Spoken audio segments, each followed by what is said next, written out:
Hello दोस्तों, आपका स्वागत है हमारे यूट्यूब चैनल स्टडी फैक्ट्स पर। आज हम लोग डिस्कस करने वाले हैं क्लास 9th का जो चैप्टर फर्स्ट है एक्सप्लोरेशन।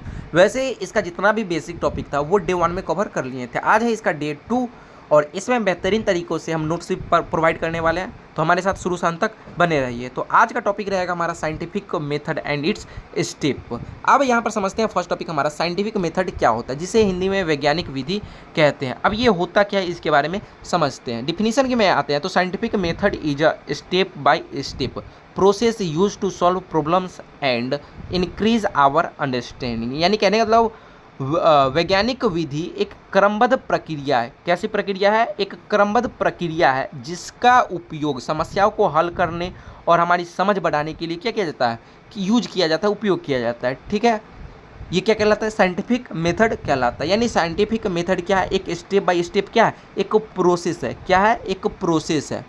क्या है? एक प्रोसेस है जिसका यूज हमारी प्रॉब्लम को सॉल्व करने और अंडरस्टैंडिंग को क्या समझ को सूझबूझ को क्या करने के लिए, बढ़ाने के लिए यूज किया जाता है। ठीक है, समझ में आया? अगर इसके एग्जाम्पल पर आते हैं तो when we want to know how much water is necessary for growth of plants we are scientific method. यानी कहने का मतलब जब पौधों की वृद्धि के लिए पानी कितना आवश्यक है तो हम वैज्ञानिक विधि को क्या करते हैं, अपनाते हैं। व्हेन वी वांट यानी जब पौधे को की वृद्धि के लिए पानी कितना आवश्यक हो तो हम क्या करते हैं, वी यूज साइंटिफिक मेथड। तो हम वैज्ञानिक विधि को क्या करते हैं, अपनाते हैं। वही यहाँ पर हिंदी में डिफिनीशन लिखा हुआ है। अब समझते हैं दूसरा टॉपिक रहेगा हमारा अवलोकन, जिसे इंग्लिश में ऑब्जर्वेशन कहते हैं। अब ये ऑब्जर्वेशन क्या होता है, यानी अवलोकन क्या होता है, इसके बारे में समझते हैं। Observation is the careful watching और नोटिसिंग ऑफ समथिंग। यानी कहने का मतलब अवलोकन किसी वस्तु या घटना को ध्यानपूर्वक देखना या नोटिस करना है। क्या है? किसी वस्तु या घटना को ध्यानपूर्वक देखना है और उसको क्या करना है, नोटिस करना है, ऑब्जर्व करना है। ठीक है, उसे क्या कहते हैं, ऑब्जर्वेशन कहते हैं, अवलोकन कहते हैं। ठीक है, यानी observation is the carefully watching. यानी ऑब्जर्वेशन क्या है, एक सावधानी पूर्वक क्या करना, किसी वस्तु को या फिर घटना को क्या ध्यानपूर्वक देखना, वाचिंग करना, क्या करना, नोटिस, वाचिंग करना और नोटिसिंग करना, नोटिस करना या फिर नोटिसिंग करना, वो क्या कहलाता है, अवलोकन कहलाता है। इसके एग्जाम्पल पाते हैं। We observe that an iron nails get rusted after a few days when kept in the open. यानी जब हम देखते हैं कि लोहे की कील यानी आयरन नेल्स जो होते हैं, लोहे की जो कील होते हैं, वो खुले में रहने पर कुछ दिनों बाद क्या होते हैं, जंग लग जाते हैं। जब हम लोहे को क्या कहाँ रख देंगे, बाहर, अगर नमी वाले जगह पर, बाहर, घर के बाहर अगर रख देते हैं कुछ दिन के लिए, तो उस पर क्या लग जाता है, जंग लग जाता है। क्या लग जाता है? जंग लग जाता है। जब हम उसको एब्जॉर्व करते हैं, क्या कहते हैं, एब्जॉर्व करते हैं, उसको बारीकी से देखते हैं, जंग कैसे लगता है, उस अवलोकन को क्या कहते हैं, ऑब्जर्वेशन कहते हैं। क्या कहते हैं? ऑब्जर्वेशन कहते हैं। ठीक है, अब पढ़ते हैं हाइपोथेसिस। हाइपोथेसिस होता क्या है? यहाँ पर जो तीसरा टॉपिक है हमारा हाइपोथेसिस, जिसे परिकल्पना कहते हैं। क्या कहते हैं? परिकल्पना। इसकी डिफिनीशन पढ़ाते हैं। Hypothesis is a possible answer और एक्सप्लेनेशन फॉर एन ऑब्जर्वेशन। कहने का मतलब परिकल्पना यानी ये हाइपोथेसिस अवलोकन का एक संभावित उत्तर या स्पष्टीकरण है। ऐसे समझ में नहीं आएगा, इसके एग्जाम्पल पर आते हैं। Our hypothesis may be that iron nails get rusted due to the moisture present in the air. यानी कहने का मतलब हमारी परिकल्पना हो सकती है कि लोहे की कील में जंग हवा में मौजूद नमी के कारण लगती है। यानी जो हमारे हवा में जो मौजूद होते हैं, यानी जो हमारे वायुमंडल में मौजूद होते हैं, क्या, नमी मौजूद होते हैं, तो उस नमी के कारण लोहे में क्या लग जाता है, जंग लग जाता है। लेकिन ऐसा कुछ है नहीं। वैसे नमी के कारण तो लगता है, लेकिन वायु में जो है वो ऑक्सीजन प्रेजेंट रहता है। क्या प्रेजेंट रहता है? ऑक्सीजन प्रेजेंट रहता है, यानी O2 प्रेजेंट रहता है, ऑक्सीजन गैस प्रेजेंट रहता है। उसके कारण क्या लग जाता है, जंग लग जाता है। क्योंकि आयरन का सूत्र होता है Fe होता है। क्या होता है? Fe, जो कि क्लास 10 में पढ़ना है, नाइन्थ में ही पढ़ना है और आप लोग पहले से ही जानते होंगे। Fe क्या है? एक आयरन का सिंबल है Fe। ठीक है, क्या है? एक आयरन का सिंबल है Fe को आयरन कहते हैं। ठीक है, ये किसके कांटेक्ट में आएगा? वायु के कांटेक्ट में आएगा। और वायु यानी हवा में क्या रहता है, ऑक्सीजन गैस रहता है। ऑक्सीजन गैस को O2 से सूचित किया जाता है। ठीक है, इसके साथ क्या करेगा, रिएक्ट कर लेगा तो बना लेगा आयरन ऑक्साइड। ऑक्साइड वही लोहे का जो जंग होता है उसी को ऑक्साइड कहा जाता है। ठीक है, तो ऐसे नमी वाली जगह पर छोड़ने पर क्या लग जाता है, ऑक्साइड का परत चढ़ जाता है, यानी जंग लग जाता है। तो परिकल्पना समझ में आया। परिकल्पना क्या होता है? परिकल्पना अवलोकन का एक क्या है? संभावित उत्तर या स्पष्टीकरण है। ठीक है, अब आते हैं एक्सपेरिमेंट। प्रयोग क्या होता है? ये जो एक्सपेरिमेंट है ये प्रयोग क्या होता है?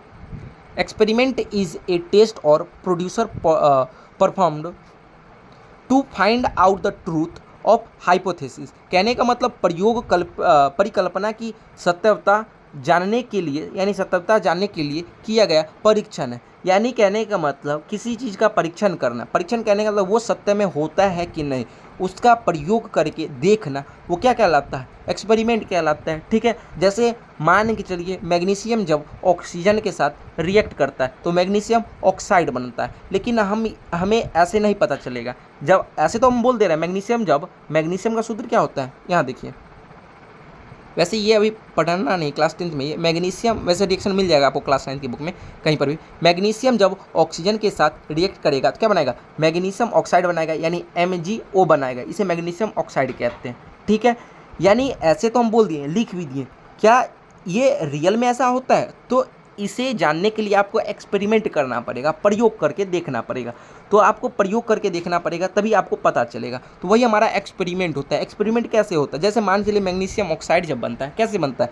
तो हम एक मैग्नीशियम रिबन लेंगे, एक लैब में जाएंगे, एक मैग्नीशियम रिबन लेंगे और उसे कैंची की सहायता से या फिर किसी पकड़ने वाले क्या कहते हैं, चिमटा जो होता है उसकी सहायता से क्या करेंगे? पकड़ लेंगे। एक्सपेरिमेंट कर रहे हैं यहाँ पर। फिर इसके ऊपर इसे आग से क्या करेंगे? जलाएंगे। जैसे ही आग से जलाएंगे तो ये जलने लगेगा। जलकर क्या करेगा? एक राख उत्पन्न करेगा। वही तो राख हमारा मैग्नीशियम ऑक्साइड होता है।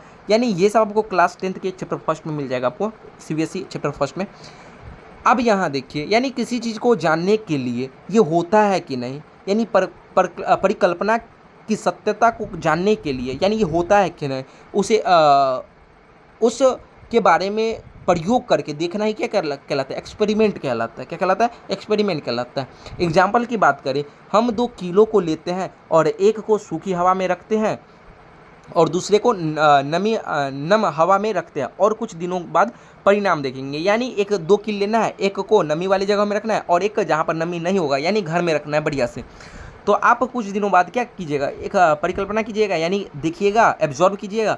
वहाँ पर जो नमी वाली जगह में जो कील रखे थे उसमें क्या लग जाएगा? जंग लग जाएगा। और जो घर में रखा हुआ था सुरक्षित, उसमें जंग नहीं लगेगा। क्यों नहीं लगेगा? घर वाला में, क्योंकि वहाँ पर नमी जो था वो नहीं था घर वाला कील में, और बाहर जो नमी में कील छोड़ दी थी उसमें नमी था। वहाँ पे नमी के कारण क्या हो जाएगा? उसमें जंग लग जाएगा। तो ये जो हो गया वो एक्सपेरिमेंट हो गया। क्या हो गया? एक्सपेरिमेंट आप करके देख सकते हैं। घर पर भी इसका यूज कर सकते हैं। 2 कील ले लीजिए और एक कील घर के बाहर रख दीजिए और एक घर में रख दीजिए। अब देखिएगा घर के बाहर जो कील रखा हुआ है उसमें बहुत जल्दी जंग लग जाता है। ठीक है, क्यों? वहाँ पर मॉइस्चर रहता है वायु में उपस्थित। अब हमारा पाँचवा टॉपिक पाँचवा टॉपिक क्या है? डाटा कलेक्शन, आंकड़ों का संग्रह। अब ये होता क्या है इसके बारे में समझते हैं। डाटा कलेक्शन यानी आंकड़ों का संग्रह। Data collection is the process of gathering information during an experiment. कहने का मतलब आंकड़ों का संग्रह प्रयोग के दौरान जानकारी एकत्र करने की प्रक्रिया है। यानी जैसे कि आप वहाँ एक कील को मॉइस्चर वाली जगह में रखें और एक कील को अपने घर में रखें।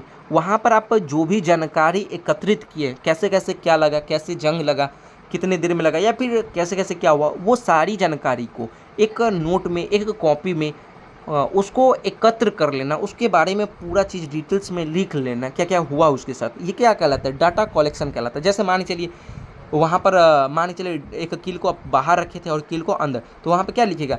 कील को बाहर रखने पर क्या होता है? छोड़िए, ये एग्जाम्पल हटाते हैं। मान के चलिए एक एग्जाम्पल लेते हैं, जैसे मैग्नीशियम को ऑक्सीजन के साथ जलाए थे। किसको जलाए थे? मैग्नीशियम को ऑक्सीजन के साथ। तो वहाँ पर कॉपी में लिखिएगा पहला 1 नंबर डाल के, जैसे मैग्नीशियम लिए, दूसरा में लिखिएगा फिर ऑक्सीजन की उपस्थिति, ऑक्सीजन गैस की उपस्थिति था वहाँ पर, यानी ऑक्सीजन था वहाँ पर, उस वायु में उपस्थित था ऑक्सीजन गैस। वैसे होता ही है, मान के नहीं चलना है, होता ही है। और तीसरा पॉइंट बनाएंगे, जब यहाँ पर क्या हुआ? मैग्नीशियम ऑक्सीजन के कांटेक्ट में आ गया, यानी Mg प्लस में O2। फिर चौथा लाइन बनाइएगा, जब दोनों आपस में रिएक्ट किया तो मैग्नीशियम ऑक्साइड बना। ये जो जितनी जानकारी हुआ, इस जानकारी को एकत्र करना, एक जगह लिख कर रखना, ये क्या कहलाता है? आंकड़ों का संग्रहण कहलाता है, या फिर आंकड़ों का संग्रह कहलाता है। अब इसके एग्जाम्पल पर आते हैं।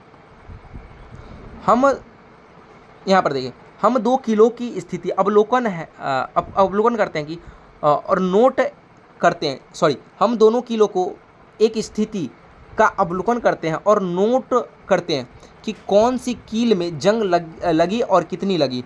यानी कहने का मतलब we observe the condition of the both nails and note which nails get rusted and how much. कहने का मतलब जब हम दोनों कीलों की स्थिति का अवलोकन करते हैं और नोट करते हैं कि कौन सी कील में जंग लगी और कितनी लगी। यानी कहने का मतलब जो बाहर में रखा हुआ है उसमें लगा या फिर नहीं लगा, और लगा भी तो कितना लगा, ये सारी चीज़ को कॉपी पर नोट करते हैं, उसी को क्या कहते हैं, आंकड़ों का संग्रहण। ठीक है, जैसे मान चलिए एक नॉर्मल एग्जांपल के साथ समझते हैं। जैसे आप डेली नहाते हैं, पढ़ाई लिखाई करते हैं। अगर पढ़ाई लिखाई करते हैं तो जैसे पढ़ाई लिखाई करते समय कितना बजे कौन सा सब्जेक्ट आप पढ़ते हैं। जैसे मान के लिए सुबह 6 बजे उठना है तो एक रूटीन बनाएंगे हम, 6 बजे उठना है, 7 बजे खाना खाना है, 8 बजे बैठने के लिए पढ़ जाना है, मतलब बैठने के लिए बैठ जाएंगे पढ़ने के लिए, फिर 9 बजे ये करना है, 10 बजे ये करना है। ये सारे जो नोट करते हैं आप कॉपी में, जितना भी रूटीन होता है, तो उसे क्या कहते हैं, डाटा कलेक्शन कहते हैं। सेम इसी तरह यहाँ पर कुछ भी अगर काम हुआ उसको एक कॉपी पर एकत्र कर लेते हैं, उसी को क्या कहते हैं, डाटा कलेक्शन कहते हैं।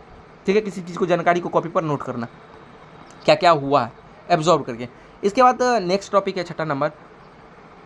नेक्स्ट है हमारा एनालिसिस ऑफ डाटा, यानी आंकड़ों का विश्लेषण। अब ये होता क्या है ये समझते हैं। Analysis of data means studying the collected data to find a pattern or result. कहने का मतलब आंकड़ों का विश्लेषण, एकत्रित आंकड़ों का अध्ययन कर परिणाम निकालना है। यानी कहने का मतलब आप सारा चीज़ को नोट कर लीजिए कॉपी पर, कैसे क्या हुआ। जैसे एग्जांपल के साथ समझते हैं। We compare and find that the nail kept in the moisture air has more rust while air one in dry air has little or no rust. यानी कहने का मतलब हम तुलना करते हैं कि नम हवा में रखी कील में अधिक जंग लगी, यानी जो हवा में रखा हुआ है नमी वाली जगह में उसमें ज़्यादा जंग लग गया, जबकि सूखी हवा में रखी कील में बहुत कम या नहीं लगी, मान चलते हैं नहीं लगी। ये जो ऑब्जर्व किए हैं, ऑब्जर्व करके वो जो लिखे हैं, जो परिणाम लिख कर उसका जो परिणाम निकाल ले, उसी को एनालिसिस ऑफ डाटा कहते हैं, आंकड़ों का विश्लेषण। इसका जो परिणाम निकला, कैसे क्या हुआ, वैसे बाहर रखने पर, कील को बाहर रखने पर क्या लगा, जंग लगा, उसको ऑब्जर्व किए, उसको कॉपी पर लिखे, और इसके बाद उसका एनालिसिस किए, किस में कितना ज़्यादा लगा जंग, किस में नहीं लगा। तो बाहर में जो नमी वाली जगह में जो रखा हुआ था कील उसमें ज़्यादा लग गया, और जो अंदर में रखा हुआ था वो उसमें कम लगा हुआ है। यानी इसका जो विश्लेषण किया है यही क्या कहलाता है। अब समझते हैं कंक्लूजन के बारे में, यानी निष्कर्षण के बारे में। Conclusion is the final decision और रिजल्ट आफ्टर एनालिसिस। कहने का मतलब निष्कर्षण विश्लेषण के बाद लिया गया अंतिम निर्णय या परिणाम होता है। ठीक है, जैसे एग्जाम्पल के साथ समझते हैं। Our conclusion is that iron nails get rusted due to the moisture present in the air. कहने का मतलब हमारा निष्कर्षण यह है कि लोहे की कील में जंग हवा में मौजूद नमी के कारण लगती है। वहाँ पर निष्कर्षण क्या लगा, वहाँ पर जो जंग लगा है उस लोहे वाले कील में, वो कैसे लगा और क्यों लगा। जब बाहर में मॉइस्चर वाली जगह में रखे तो लोहे की कील में क्या लग गया, जंग लग गया। क्यों लग गया, क्योंकि हवा में क्या मौजूद होते हैं, नमी मौजूद होते हैं, और उस नमी के कारण क्या लग जाता है, जंग लग जाता है। ठीक है, क्लास 10 में पढ़िएगा आप लोग, जो जंग कैसे लगता है। जब हवा में मॉइस्चर तो होता ही है, नमी तो होता ही है, नमी के साथ वहाँ पर ऑक्सीजन भी उपलब्ध रहता है, उस ऑक्सीजन गैस के साथ रिएक्ट कर क्या बना लेता है, जंग लग जाता है उसमें। यानी कहने का एक परत बना लेता है ऑक्साइड का। ठीक है, लेकिन आप इतना समझिए, हवा में क्या मौजूद रहता है, नमी मौजूद होता है, इस नमी के कारण क्या लग जाता है, जंग लग जाता है। ये निष्कर्षण हुआ, ये कंक्लूजन निकला। ठीक है, इसके बाद है वेरिफिकेशन, यानी कम्युनिकेशन ऑफ रिजल्ट, यानी सत्यापन एवं परिणाम साझा करना। इसके बारे में समझते हैं। Verification means checking the result again and again. Communication means sharing the result with other. यानी वेरिफिकेशन मीन्स चेकिंग, यानी वेरिफिकेशन मतलब क्या होता है, रिजल्ट को बार बार चेकिंग करना, क्या करना, चेक करना, ये गलत है या फिर सही है। Communication means sharing the result with other, यानी कहने का मतलब कम्युनिकेशन का मतलब होता है किसी चीज़ को शेयर करना, रिजल्ट किसी दूसरे आदमी के साथ शेयर करना। ठीक है, सत्यापन वही यहाँ पर हिंदी में लिखा हुआ है। सत्यापन का अर्थ होता है परिणाम की पुनः जांच करना, और संचार का अर्थ है परिणामों को दूसरे के साथ क्या करना, साझा करना। जैसे एग्जाम्पल के साथ समझते हैं, we repeat the experiment to verify the result and share the result with our friend or teacher. हम प्रयोगों को दोबारा करके परिणाम की पुष्टि करते हैं और अपने मित्रों या शिक्षक के साथ क्या करते हैं, परिणाम साझा करते हैं, यानी डिस्कस करते हैं एक दूसरे के साथ। इसके बाद 9 नंबर टॉपिक है हमारा flow chart of scientific method. यहाँ पर देख सकते हैं 9 नंबर टॉपिक है हमारा flow chart of scientific method. इसका मतलब क्या होता है? पहला ऑब्जर्वेशन। अभी हम लोग क्या पढ़े, पहले तो ऑब्जर्वेशन देखेंगे, ऑब्जर्वेशन यानी अवलोकन करेंगे, फिर उससे कुछ प्रश्न निकालेंगे, प्रश्न निकालने के बाद उसका परिकल्पना करेंगे, परिकल्पना करने के बाद एक्सपेरिमेंट करेंगे, प्रयोग करेंगे, इसके बाद डाटा कलेक्शन करेंगे, आंकड़ों का संग्रहण करेंगे, संग्रहण करने के बाद verification of communication of result यानी उसका वेरिफिकेशन करेंगे, बार बार चेक करेंगे, एक दूसरे से दोस्त से या फिर टीचर के साथ साझा करेंगे, इसके बाद उसका निष्कर्षण निकालेंगे, आंकड़ों का विश्लेषण। यहाँ पर उल्टा कर दिए, यहाँ पर देखिए पहले ऑब्जर्वेशन करेंगे, क्या करेंगे ऑब्जर्वेशन, उससे क्या निकला वो हम प्रश्न करेंगे, क्वेश्चन करेंगे, ये ऐसा होता क्यों है, इसके बाद परिकल्पना करेंगे, इसके बाद उसका प्रयोग करेंगे, एक्सपेरिमेंट करेंगे, इसके बाद डाटा कलेक्शन करेंगे, डाटा कलेक्शन करने के बाद एनालिसिस करेंगे उस डाटा का, ठीक है, आंकड़ों का विश्लेषण करेंगे, इसके बाद उसका निष्कर्ष निकालेंगे, कंक्लूजन निकालेंगे, इसके बाद लास्ट उपयोग रहेगा verification and communication of result. कहने का मतलब उसका बार बार चेकिंग करेंगे अगेन एंड अगेन, और कम्युनिकेट करेंगे, अपने दोस्तों के साथ शेयर करेंगे और मित्रों के साथ यानी टीचरों के साथ, ये सब क्या करेंगे, साझा करेंगे। अब हमारा 10th नंबर टॉपिक, यानी अभी हम लोग क्या क्या पढ़े हैं उसके बारे में फुल एक्सप्लेनेशन यानी शॉर्टकट में यहाँ पर दिया हुआ है। एग्जाम इंपॉर्टेंट पॉइंट्स यानी सबसे इंपॉर्टेंट जितना भी पढ़े हैं उसमें से इंपॉर्टेंट क्या है वो समझते हैं। Scientific method is step by step process. Scientific method क्या है, एक स्टेप बाय स्टेप प्रोसेस है, ठीक है, क्रमबद्ध एक प्रक्रिया है। One step leads to another, ये क्या है, एक वन स्टेप में होने वाला है, क्या है, एक लीड्स है, ठीक है, जो कि दूसरे के साथ होता है। If result is not correct we go back and try again. This method is used in all branches of science. It helps in solving problems in systematics and logical way. लेकिन आपको कहाँ तक उतारना है, आपको 8 टॉपिक तक ही इसको रखना है। यहाँ पर डे 2 में इतना ही